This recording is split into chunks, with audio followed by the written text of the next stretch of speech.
Hello friends, आप सभी का स्वागत है अभ्युदय एकेडमी क्लासेस पे। दोस्तों, जैसा कि हम पिछली कक्षा में पढ़ रहे थे, कक्षा 10 का पहला chapter that's name a letter to God written by GL फ्लून्स।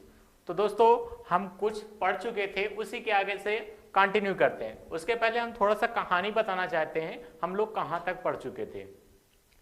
जो पैसेज की शुरुआत होती है, पैसेज की शुरुआत में बताया गया कि एक घर है, एक मकान है जो कि पहाड़ पे जो है, कहाँ पे स्थित है, कहाँ पे स्थित है, the house the only one in the entire valley, मतलब पूरी घाटी में एक ही स्थित है। मतलब पहाड़ जो होता है उस पे एकांत घर ही है, ठीक। और जो उसकी ऊंचाई है वहां से हम क्या देख सकते थे, नदियों को देख सकते थे, पके अनाज के खेतों को देख सकते थे।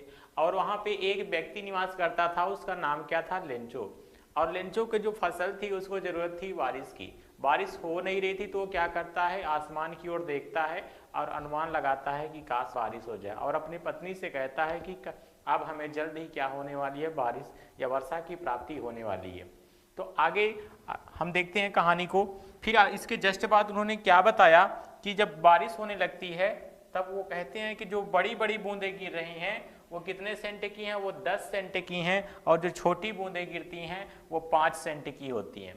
फिर धीरे धीरे क्या होता है कि वो संतुष्ट हो जाते हैं, चलो बारिश हो गई। लेकिन जैसे बारिश समाप्त होती है तो बारिश के साथ साथ में फिर क्या होता है कि ओले गिरने लगते हैं, बर्फ के टुकड़े गिरने लगते हैं। तो ओले को उन्होंने क्या नाम दे दिया कि हाँ ये चांदी के सिक्के हैं, तब पर भी ठीक था।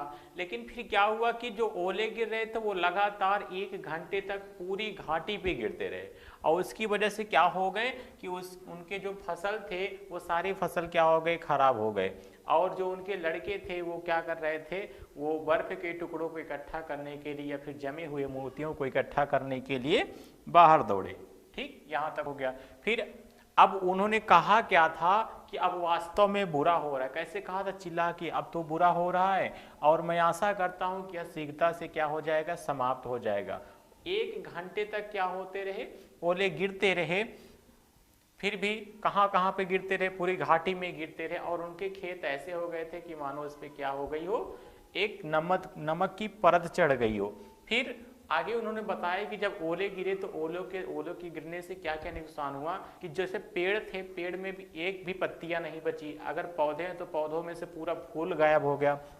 ऐसे ऐसे करके उन्होंने अपनी कहानी को बताया, और वो बहुत क्या हो गए, उदास हो गए। और जैसे ही तूफान समाप्त हुआ तो तूफान समाप्त होने के बाद वो क्या करते हैं, अपने बेटों को बुला करके कहते हैं, ठीक है, अपने बेटों को बुला करके कहते हैं। तो दोस्तों, अपने बेटों को बुला करके क्या कहते हैं, आज यहीं से पढ़ना है। चलिए शुरू करते हैं पैसेज की। चलिए, शुरुआत होता है कि अपने बेटों से क्या कहते हैं ना, तो अपने बेटों से देखो क्या कहते हैं। कहते क्या है कि ए प्लेग ऑफ,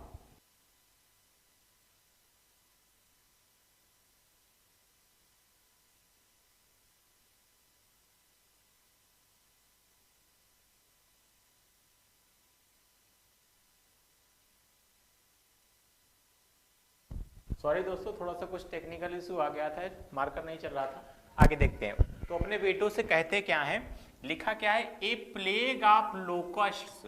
लोकस्ट माने होता है टिड्डी। क्या होता है, टिड्डी। क्या होता है दोस्तों, टिड्डी, ठीक है।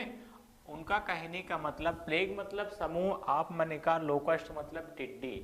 कहते हैं कि टिड्डियों का समूह वुड हैव लेफ्ट मतलब छोड़ जाता, मोर देन कहीं अधिक, दिस मतलब इससे। उनका कहना यह है कि टिड्डियों का अगर दल भी अगर फसल के ऊपर पड़ता तो इससे अधिक छोड़ जाता।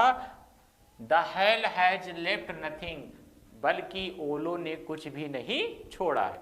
The hail has left nothing, ओलों ने कुछ नहीं छोड़ा है। क्या हुआ कि उनकी जो पूरी फसल थी वो क्या हो गई, खराब हो गई। अगर टिड्डी का दल भी पड़ता खेत में तो क्या करते, कुछ ना कुछ छोड़ जाते। आगे क्या लिखा है, दिस ईयर, इस वर्ष, we will have no corn, हमारे पास अनाज नहीं होगा। We will have no corn, हमारे पास अनाज नहीं होगा। दैट नाइट, दैट नाइट मतलब वह रात या उस रात, वाज माने थी, अ सारोफुल मतलब दुखद भरी, वन मतलब एक। वह रात एक दुखद भरी रात थी। That night was a sorrowful one, वह रात एक दुखद भरी रात थी। ठीक, आगे क्या कहते हैं, ऑल आवर वर्क, हमारी सारी मेहनत, फॉर नथिंग मतलब बेकार हो गई है। All our work for nothing, हमारी सारी मेहनत क्या हो गई है, बेकार हो गई। अभी तक तो इसके पहले क्या थे, वो बड़े खुश थे कि यहाँ सिक्के गिर रहे हैं, चांदी के सिक्के गिर रहे हैं, लेकिन जब फसल पूरी तरीके से खराब हो गई, एकदम उदास हो गए और कहते क्या है कि अब इस वर्ष हमारे पास क्या नहीं होगा, अनाज नहीं होगा। देखो, there's no one, there's no one, there is no one, there is no one मतलब कोई ऐसा नहीं है, हु माने जो, कैन हेल्प अस हमारी मदद कर सके। देयर्स नो वन कोई ऐसा नहीं है, हु कैन हेल्प अस जो हमारी मदद कर सके। वी विल ऑल हम सभी, we will all go hungry भूखे रह जाएंगे। हम सभी, दिस ईयर मतलब इस वर्ष, हम सभी इस वर्ष भूखे रह जाएंगे। हम सभी इस वर्ष क्या रह जाएंगे, भूखे रह जाएंगे। आगे क्या लिखते हैं, बट माने लेकिन, इन द हार्ट्स मतलब हृदय में या दिल में, ऑफ ऑल मतलब सभी के, हु माने जो, लिव्ड मतलब रहते थे, इन माने में, दैट माने उस, सोलिटरी मतलब एकांत, हाउस माने घर। लेकिन जो उस एकांत घर में रहते थे, उन सभी के हृदय में, उन सभी के हृदय में, इन the middle of the valley मतलब घाटी के बीच में, उस एकांत घर में जो लोग रहते थे, उन सब के हृदय में, there was a single hope, single मतलब एकमात्र, होप मतलब आशा, उन सब के हृदय में केवल एकमात्र आशा थी। क्या थी, केवल एकमात्र आशा थी, हेल्प फ्रॉम गॉड, भगवान से सहायता की। किससे सहायता से, भगवान से सहायता की। हेल्प मतलब सहायता करना, फ्रॉम गॉड मतलब भगवान से, या भगवान से सहायता की। ठीक है, फिर से देख लेते हैं, लंबा पैसेज है। बट माने लेकिन, in the hearts of all मतलब सभी के हृदय में, who lived in that solitary house जो उस एकांत घर में रहते हैं, इन the middle of the valley मतलब घाटी के बीच में। पूरा एक साथ अर्थ निकाले तो पीछे से निकालते हैं। घाटी के बीच में, उस एकांत घर में रहने वालों के सभी के हृदयों में, there was a only hope, single hope केवल एकमात्र आशा थी, हेल्प फ्रॉम गॉड भगवान से सहायता की। ठीक, फिर आगे देखो क्या लिखा है, डोंट बी सो अपसेट, इतना परेशान नहीं होते, इवन दो यद्यपि, this seems like a total loss, this माने यहाँ सीम्स मतलब प्रतीत होता है, लाइक मतलब जैसे, अ टोटल लॉस मतलब पूर्णतः हानि, यह पूर्णतः हानि जैसे प्रतीत होता है। अर्थात जो फसल है बिल्कुल खराब हो गई है, उनके पास खाने तक के लिए भी नहीं है, वो ये कहना चाहते हैं। फिर आगे रिमेंबर करवाते हैं, रिमेंबर याद रखो, नो वन कोई नहीं, डाइज मतलब मरता है, ऑफ हंगर मतलब भूख के कारण या भूख से, कोई भी भूख से नहीं मरता है। आगे क्या बता रहे हैं कि कहा गया है कि कोई भी क्या होता है, भूख से नहीं मरता है। That's what they say. That's what they say. No one dies of hunger. लोगों का ऐसा कहना है कि कोई भी क्या भूख से नहीं मरता है, कोई भी कैसे नहीं मरता है, भूख से नहीं मरता है। ठीक है, एक बार फिर से इसको देख लेते हैं। A plague of locust would have left more than this, टिड्डियों का दल भी कहीं इससे अधिक छोड़ जाता। The hail has left nothing, ओलो ने कुछ भी नहीं छोड़ा है। This year we will have no corn, इस वर्ष हमारे पास अनाज नहीं होगा। That night was a sorrowful one, वह रात एक दुखद भरी रात थी। ठीक, जिस दिन क्या हुआ था, बारिश हुई थी, ओले गिरे थे। ठीक है, all our work for nothing, हमारी सारी मेहनत खराब हो गई है। देयर इज नो वन, कोई ऐसा नहीं है, हु कैन हेल्प अस, जो हमारी सहायता कर सके। We will all go hungry this year, हम सभी इस वर्ष क्या रह जाएंगे, भूखे रह जाएंगे। बट लेकिन in the hearts of all who lived in that solitary house in the middle of the valley, लेकिन जो घाटी के बीच में उस एकांत घर में रहते हैं, उन सभी के हृदय में there was a single hope, केवल एकमात्र आशा थी, हेल्प फ्रॉम गॉड, भगवान से सहायता की। आगे फिर क्या कहते हैं, डोंट बी सो अपसेट, इतना परेशान नहीं होते या परेशान मत हो। इवन दो यद्यपि this seems like a total loss, यद्यपि यह पूरी तरीके से हानि प्रतीत होती है। रिमेंबर, याद रखो, no one dies of hunger, कि कोई भूख से नहीं मरता है। दैट्स व्हाट, जिस कारण से, दैट्स व्हाट दे से, लोगों ने कहा है, no one dies of hunger, कि कोई भूख से नहीं मरता है। कोई भूख से नहीं मरता है, आप चिंता मत करो, हम लोग क्या रहेंगे, जीवित रहेंगे। ठीक है,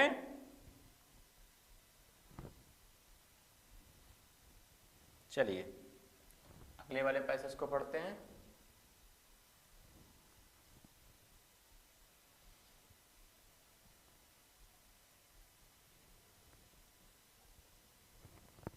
आगे देखो लिखा क्या है, all throughs the night, all throughs the night, all throughs मतलब पूरी, नाइट मतलब रात। ऑल थ्रूज द नाइट का मतलब क्या हो जाएगा, पूरी रात। लेंचो नामी है, थॉट मतलब सोचा, वनली मतलब केवल, आप मतलब क्या, हिज वन होप अपने एक आशा के बारे में। फिर से देखते हैं, ऑल थ्रूज द नाइट पूरी रात, लेंचो थॉट वनली आप हो, हिज वन होप लेंचो अपने केवल एक ही आशा के बारे में सोचा, द हेल्प ऑफ गॉड भगवान से सहायता की। इसके बारे में सोचा कि भगवान से क्या मिल जाए, सहायता मिल जाए। हुज आइज जिसकी आंखें, as he had been instructed उन्हें क्या कर देती हैं, निर्देशित करती हैं। सी एवरीथिंग सब कुछ देखती हैं। Even what is deep in one's conscious किसी की अंतरात्मा की गहराई को भी क्या करते हैं, देखते हैं। Lencho was an ox of a man, Lencho माने लेंचो नाम ही है, वाज माने था, एन ऑक्स मतलब बैल के जैसा, ऑफ ए मैन मतलब आदमी। लेंचो कैसा आदमी था, बैल के जैसा आदमी था। उसको ऐसा क्यों कहा गया, क्योंकि वर्किंग मतलब काम करता था, लाइक मतलब की तरह, एन एनिमल मतलब एक जानवर की तरह। वह कैसे काम करता था, एक जानवर की तरह, इन द फील्ड्स मतलब अपने खेतों में। वह एक जानवर की तरह अपने खेतों में क्या करता था, काम करता था। इसलिए कहा गया कि लेंचो एक बैल जैसा व्यक्ति था। लेकिन बैल जैसा व्यक्ति होते हुए भी देखो उसको क्या आता है, बट मतलब लेकिन, स्टिल माने फिर भी, ही माने वह, न्यू हाउ टू राइट वह जानता था कैसे लिखा जाता है। बट माने लेकिन, स्टिल मतलब फिर भी, ही न्यू हाउ टू राइट फिर भी उसे लिखना आता था या वह लिखना जानता था। आगे क्या लिखा है, द फॉलोइंग, फॉलोइंग मतलब क्या होता है, आने वाले। फॉलोइंग मतलब क्या होता है, आने वाले। संडे मतलब रविवार को। At daybreak, at daybreak मतलब प्रातः काल, एट डे ब्रेक मतलब प्रातः काल। ही माने वह, बिगैन टू राइट मतलब लिखना शुरू किया, आ लेटर मतलब एक पत्र, विच ही हिमसेल्फ, विच मतलब जिसे, ही माने वह, हिमसेल्फ मतलब स्वयं, वुड कैरी मतलब ले जाएगा, टू टाउन मतलब शहर को, एंड प्लेस और रखेगा, ठीक है, इन द मेल इसमें मेल बॉक्स में उसको क्या कर देगा, रख देगा। इट वॉज नथिंग या कुछ नहीं था, लेस देन से कम, ए लेटर टू गॉड भगवान को एक पत्र से, यह भगवान को लिखे गए एक पत्र से कम नहीं था। ठीक है,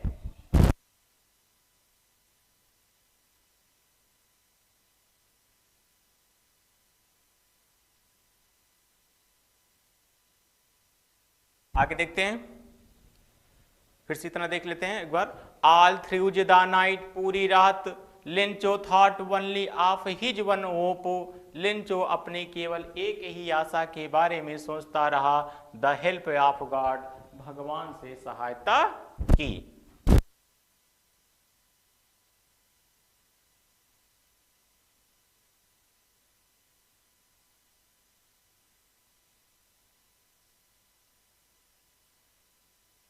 whose eyes, जिसकी आंखें, as he had been instructed, निर्देशित करती हैं, सी एवरीथिंग, सब कुछ देखती हैं, even what is deep in one's conscience, कि किसी की अंतरात्मा की गहराई में क्या चल रहा है। लिंचो was an ox of a man, लिंचो एक सांड के जैसा या बैल के जैसा व्यक्ति था, working like N animals in the fields, क्यों? क्योंकि वह खेत में कैसे काम करता था, जानवरों की भांति काम करता था। बट स्टिल, लेकिन फिर भी, ही न्यू हाउ टू राइट, लेकिन उसे लिखना आता था, द फॉलोइंग संडे, आने वाले रविवार को, बट आने वाले रविवार को, एट डेब्रेक मतलब प्रातःकाल, he began to write a letter, वह एक पत्र लिखना शुरू किया, विच मतलब जिसे he himself would carry to town, जिसे वह स्वयं कस्बा ले जाएगा, शहर को ले जाएगा, and place in the mail, और उसे मेल बॉक्स में डालेगा। It was nothing less than a letter to God, या भगवान को लिखे गए एक पत्र से कहीं कम नहीं था। अब इसमें बताया क्या गया है दोस्तों कि लेंचो जो आदमी है, जो किसान है, किसान का और भगवान के साथ कितना गहरा संबंध है। किसान ने एक पत्र लिखा है, और वो किसके लिए लिखा है? भगवान के लिए। और वो क्या करेगा? उसको मेल बॉक्स में डालेगा और उसमें लिखेगा भगवान का पता, और भगवान उसे कुछ न कुछ राशि देंगे। ठीक है, वो 100 पीसोज की बात करता है और उसे कुछ मिलते हैं। आगे देखते हैं तो पता चलता है कैसे क्या है। आगे देखो, गॉड भगवान, ही रोट उसने लिखा। उसने पहले क्या लिखा? भगवान, if you don't help me, यदि आप मेरी सहायता नहीं करते हैं, माई फैमिली एंड आई, मेरा परिवार और मैं, will go hungry this year, इस वर्ष भूखे रह जाएंगे। क्या? If you don't help me, यदि आप मेरी सहायता नहीं करते हैं, माई family and I will go hungry this year, मैं और मेरा परिवार इस वर्ष कैसे रह जाएंगे? भूखे रह जाएंगे। आई माने मुझे, नीड मतलब जरूरत है, 100 पीसोज मतलब 100 पीसोज की, इन ऑर्डर टू मतलब के लिए, सो मतलब बोने के लिए, माई फील्ड मतलब अपने खेतों को, अगेन मतलब दोबारा, एंड माने और टू लिव मतलब रहने के लिए, अंटिल माने जब तक कि द क्रॉप कम्स मतलब फसल तैयार नहीं हो जाती या फसल नहीं आ जाती। ठीक है, फिर से एक बार देखते हैं। If you don't help me, यदि आप मेरी सहायता नहीं करते हो, my family and I will go hungry this year, मैं और मेरा परिवार इस वर्ष भूखे रह जाएंगे। आई नीड 100 पीसोज, मुझे 100 पीसोज की जरूरत है, in order to sow my fields again, अपने खेतों को दोबारा बोने के लिए, एंड टू लिव और रहने के लिए या जीविका यापन करने के लिए, अंटिल जब तक कि द क्रॉप कम्स फसल नहीं आती है, बिकॉज क्योंकि द हेलस्टॉर्म्स हैड लेफ्ट नथिंग, क्योंकि ओलो ने कुछ भी नहीं छोड़ा है। आगे डेड डस करके लिखा है, अर्थात उसने कहानी के बारे में बताया है कि हाँ ओले गिरे और ओलो की वजह से हमारी क्या हो गई, पूरी फसल खराब हो गई है। ठीक है, देखो पत्र में लिखता क्या है, ही रोट उसने लिखा, ही रोट उसने लिखा, टू गॉड भगवान के लिए, टू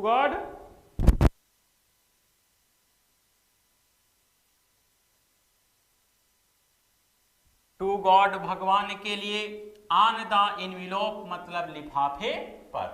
ठीक, पत्र जिसमें रखा गया उसका जो लिफाफा था, उस लिफाफे में उसने किसके लिए लिखा? पत्र भगवान के लिए। उस पे लिख दिया टू गॉड भगवान के लिए, मतलब ये पत्र कहाँ जाएगा? भगवान के पास। ही रोट उसने लिखा, टू गॉड भगवान के लिए, ऑन द इनविलोप मतलब लिफाफे पर, put the letter inside, in put मतलब रखा, द लेटर मतलब पत्र को, इनसाइड मतलब अंदर, इट मतलब इसके, एंड स्टिल ट्रबल्ड और परेशान भी था, वेंट टू टाउन कस्बा की ओर गया या कस्बा गया। एट द पोस्ट ऑफिस, डाकघर पर। He placed a stamp on the letter. He माने वह प्लेस्ड मतलब चिपकाया या लगाया, ए स्टैंप मतलब टिकट, क्या लगाया, टिकट, ऑन द लेटर मतलब पत्र पर, एंड ड्रॉप्ड मतलब डाल दिया, इट माने इसको, इनटू द मेल बॉक्स मतलब डाक पेटी में या मेल बॉक्स में। उसने क्या किया, पहला काम तो लिफाफे पर क्या लिखा, भगवान के लिए, टू गॉड, भगवान के लिए, और उसको क्या किया, लिफाफे के अंदर किसको रख दिया, पत्र को रख दिया। फिर उसको कहाँ पे परेशान हो, फिर भी क्या था, परेशान था, और उसको कहाँ पे लेकर गया, कस्बे में लेकर के गया, और वो क्या किया, पोस्ट ऑफिस में अर्थात डाकघर में क्या किया, उस पे एक पत्र पे एक टिकट लगाया, और टिकट लगाने के बाद उसको जो है डाक पेटी में डाल दिया। ठीक है दोस्तों, यहाँ तक कंप्लीट हो जाता है। फिर से एक बार देख लेते हैं पूरे पैसेज को। ऑल थ्रू द नाइट, पूरी रात Lencho thought only of his one hope, Lencho केवल अपनी एक ही आशा की, whose eyes as he had been instructed, जिसकी आंखें सब कुछ देखती हैं, सी एवरीथिंग सब कुछ देखती हैं, even what is deep in one's conscience, कि किसी की अंतरात्मा क्या कह रही है। Lencho was an ox of a man, Lencho बैल जैसा व्यक्ति था, working like an animal in the fields, वह जानवरों की भांति खेत में काम करता था, but still he knew how to write, लेकिन फिर भी वह उसे लिखना आता था। द फॉलोइंग संडे, आने वाले रविवार को, एट डे ब्रेक प्रातः काल, he began to write a letter, उसने एक पत्र लिखना शुरू किया, which he himself would carry to town, जिसे वह स्वयं कहाँ लेकर के जाएगा, कस्बे लेकर के जाएगा, and place in the mail, और कहाँ डालेगा, डाक पेटी में डालेगा। It was nothing less than a letter to God, या भगवान को लिखे गए पत्र से कहीं कम नहीं था। आगे उन्होंने क्या लिखा, गॉड ही रोट, उसने लिखा, भगवान, if you don't help me, यदि आप मेरी सहायता नहीं करते हो, my family and I will go hungry, मेरा परिवार और मैं इस वर्ष भूखे रह जाएंगे। I need 100 pesos in order to sow my fields again, मुझे 100 पीसोज की जरूरत है, क्या करने के लिए, अपने खेतों को बोने के लिए, और टू लिव, और जीवन यापन करने के लिए या फिर रहने के लिए, अंटिल, जब तक कि द क्रॉप कम्स, जब तक कि फसल नहीं आ जाती, बिकॉज, क्योंकि the hell storm had left nothing, क्योंकि ओलो ने कुछ भी नहीं छोड़ा है। ठीक, आगे उसने क्या लिखा, ही रोट, उसने लिखा, टू गॉड, भगवान के लिए, ऑन द इनवेलोप मतलब लिफाफे पर, पुट द लेटर इनसाइड, उसके अंदर किसको रखा, पत्र को रखा, एट स्टिल ट्रबल, और फिर भी परेशान था, वेंट टू टाउन, कस्बा गया, एट द पोस्ट ऑफिस, डाकघर में, he placed a stamp on the letter, उसने एक पत्र को कहाँ पे रखा, उसने पत्र पर क्या लगाया, एक टिकट लगाया, and dropped it into the mail box, और उसे डाक पेटी में डाल दिया। ठीक है, इतना क्लियर हो गया होगा।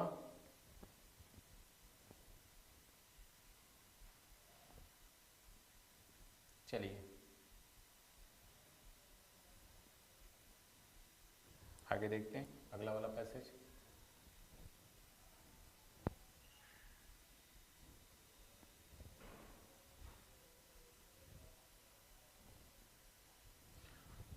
वन ऑफ द एम्प्लॉयज, अब देखो उसको क्या किया, डाकघर में डाल दिया ना, डाक पेटी में। फिर आगे देखो क्या होता है, वन ऑफ द एम्प्लॉयज, कर्मचारियों में से एक, एम्प्लॉयज माने क्या होता है, कर्मचारी, एम्प्लॉयज माने क्या होता है, कर्मचारी, जो क्या करते हैं, डाकघर में काम करते हैं। वन ऑफ द एम्प्लॉयज, कर्मचारियों में से एक, हु माने जो, वाज माने था, पोस्टमैन मतलब डाकिया, एंड माने और, आल्सो हेल्प्ड मतलब सहायता करता था, एट द पोस्ट ऑफिस, यहाँ पे पोस्ट ऑफिस लिखा है, एट द पोस्ट ऑफिस, जो कि क्या करता था, डाकघर में सहायता करता था। वेंट मतलब गया, टू हिज बॉस मतलब अपने बॉस के पास, लाफिंग मतलब हंसते हुए, हार्टली मतलब हृदय से या खुल करके, एंड माने और, शोड मतलब दिखाया, हिम माने उन्हें, द लेटर टू गॉड, भगवान के लिए पत्र को, किसको दिखाया, अपने बॉस को। नेवर इन हिज कैरियर, अपने पूरे जीवन अपने पूरे जीवन में एज अ पोस्टमैन, पोस्टमैन के रूप में या डाकिये के रूप में, had he known that address, वह उस पते को नहीं जानता था। मतलब कि जो उसने लिखा था, भगवान का पता जो लिखा था, वो उस पते के नहीं जानता था। कौन नहीं जानता था? डाकिया। आगे देखो, द पोस्टमास्टर, पोस्टमास्टर मतलब जो डाकिया का बॉस था उसे क्या नाम दिया? पोस्टमास्टर। द पोस्टमास्टर एफैक्ट मतलब मोटा, अमिएबल, फिलो मतलब मिलनसार स्वभाव का, ठीक, या मित्रवत स्वभाव का। आल्सो ब्रोक आउट लाफिंग, वह भी क्या हुआ? हंस पड़ा। क्या हो गया? हंस पड़ा। बट मतलब लेकिन, ऑलमोस्ट इमीडिएटली लगभग तुरंत ही टर्न्ड सीरियस, वह क्या हो गया? सीरियस हो गया। ही टर्न्ड सीरियस, वह सीरियस हो गया। एंड टाइपिंग और थपथपाया द लेटर मतलब पत्र को, ऑन हिज डेस्क मतलब अपने मेज पर। और क्या किया? उस पत्र को अपने मेज पर थपथपाया। कमेंटेड और कहा, व्हाट अ फेथ, कैसा विश्वास है। व्हाट अ फेथ, कैसा विश्वास है। आई विश, काश, I had the faith of the man, काश मेरे पास भी उस आदमी के जैसे क्या होता? विश्वास होता। हु रोट दिस लेटर, जिसने इस पत्र को लिखा है। Starting up a correspondence with God, भगवान के साथ पत्र व्यवहार की शुरुआत करना। भगवान के साथ क्या करना? पत्र व्यवहार की शुरुआत करना। ठीक है, आगे क्या लिखा है? सो इसलिए, in order not to shake the writer's faith, in order not to shake मतलब हिले, द राइटर्स फेथ मतलब लेखक का विश्वास। लेखक कौन है? किसान लेंचो। फेथ इन गॉड मतलब भगवान में विश्वास। भगवान में लेखक का विश्वास क्या ना हो, उसका विश्वास हिले ना या डगमगाए ना। The postmaster came up with an idea, postmaster के दिमाग में एक विचार आया। आंसर द लेटर, कि पत्र का क्या दिया जाए? उत्तर दिया जाए। बट लेकिन व्हेन ही ओपनड इट, लेकिन जब वह इसे खोला, इट वाज इवाइडेंट, इट माने आवाज माने था, इवाइडेंट मतलब स्पष्ट था। टू आंसर इट, इसका उत्तर देने के लिए, ही माने उसे, नीडेड मतलब जरूरत है, समथिंग मतलब कुछ, मोर देन मतलब अधिक, गुडविल मतलब सद्भावना से, इंक मतलब स्याही, एंड पेपर और कागज से। मतलब कि जो पत्र का उत्तर देना है उसको जो है सद्भावना, स्याही और कागज के अलावा किसी दूसरे चीज की जरूरत थी। वो क्या था? But he stuck to his resolution, लेकिन वह अपने जो निश्चय कर लिया था उस निश्चय पर क्या रहा? अडिग रहा। स्टक मतलब अडिग रहा। ही आस्क्ड फॉर मनी, ही माने वह आस्क्ड फॉर मतलब मांगा, मनी मतलब पैसा, फ्रॉम हिज एम्प्लॉयज मतलब अपने कर्मचारियों से। वह क्या किया? अपने कर्मचारियों से पैसा मांगा। ही माने वह, himself gave part of his salary, माने वह हिमसेल्फ मतलब स्वयं, गेव मतलब दिया, पार्ट ऑफ हिज सैलरी अपने सैलरी का हिस्सा, एंड सेवरल फ्रेंड्स और कुछ अपने दोस्तों को, आप हिज अपने कुछ दोस्तों को, वर ओब्लाइज्ड कृतज्ञ किया, टू गिव मतलब देने के लिए, समथिंग मतलब कुछ पैसे, for an act of charity मतलब दानशीलता के लिए कुछ पैसे देने के लिए क्या किया? कृतज्ञ किया।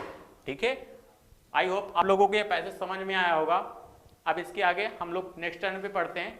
5 मिनट का ब्रेक रखते हैं। Okay, that's all.